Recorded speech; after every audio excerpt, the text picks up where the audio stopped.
अगर मैं अपनी बहन को बदकिरदार मान भी लूं और तुम्हारी मां का माजी भूल भी जाऊं, फिर भी मैं इस बात पे यकीन नहीं कर सकता कि एक मर्द अपनी मोहब्बत को छोड़ के एक अजनबी लड़की से शादी कर लेगा।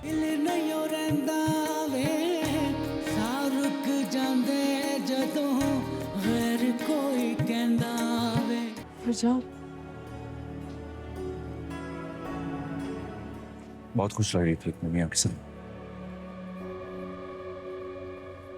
तुमने ऐसा वैसे क्यों किया?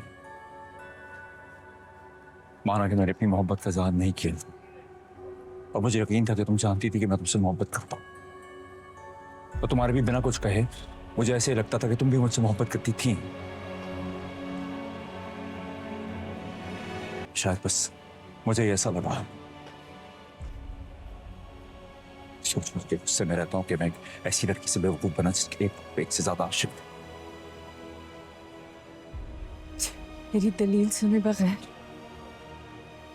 मेरी सफाई सुने बगैर आपने मुझे मुजरिम करार दे दिया। जिस बात को सोच सोच के आप हलकान हो रहे हैं ना, मुझ पे बीत रही है। मुझे एक आवारा लड़की कहा, सुना और माना जा रहा है। यकीन माने, यकीन करे, मेरा उससे कोई वास्ता नहीं था। उसने शिफा की जान बचाने के लिए मेरा नाम लिया। शाशा, मैं भी किससे पूछ रहा हूँ? किसकी कसम खाऊं? किसके सामने सफाई पेश करूं? बताए क्या करूं मैं? वफा, मेरी बात सुनो।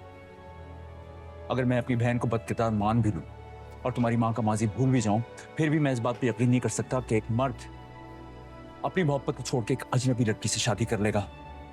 अगर वो चाहता तो वो सीधा शिफा का रिश्ता मांग सकता था और उससे शादी कर सकता था। उसने तुम्हारा नाम क्यों लिया? कि उसको नहीं पता था कि बात में कहां तक पहुंच जाएगी।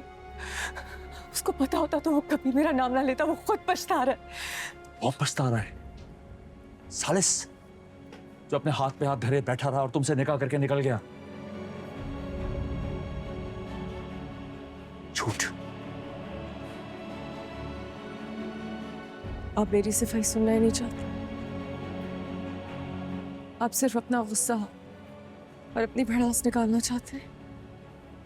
अपना सवाल तो मैं भी कर सकती हूँ। अगर मोहब्बत थी तो क्यों किसी दूसरे मर्द के साथ जाने दिया मुझे? इन दोनों बातों में फर्क है। मशकूक बैकग्राउंड की मशकूक लड़की के पीछे एक शरीफ आदमी इस मुंह से जाए, कैसे जाए और क्यों जाए? बस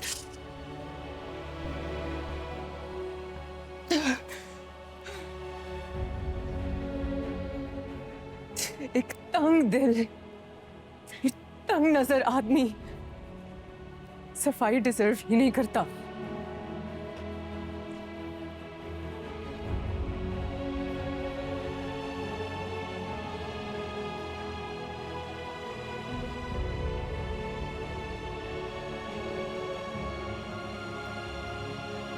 दिल नहीं रहंदा